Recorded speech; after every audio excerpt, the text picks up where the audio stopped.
Откако владата на денешната седница го стави орисот на дневен ред во делот на стекнување статус на стратешка култура,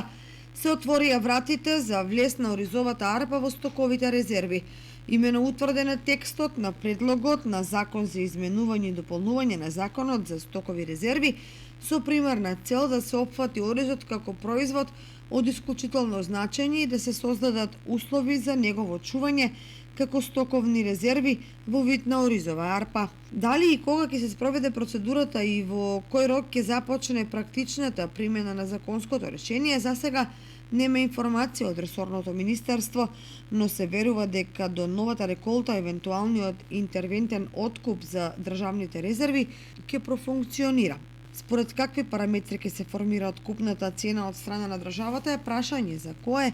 ќе се дискутира подоцна, но во секој случај враќањето на оризот на списокот на стратешки култури и ставањето во редот на стокови резерви е од огромно значење за оризопроизводството во целост.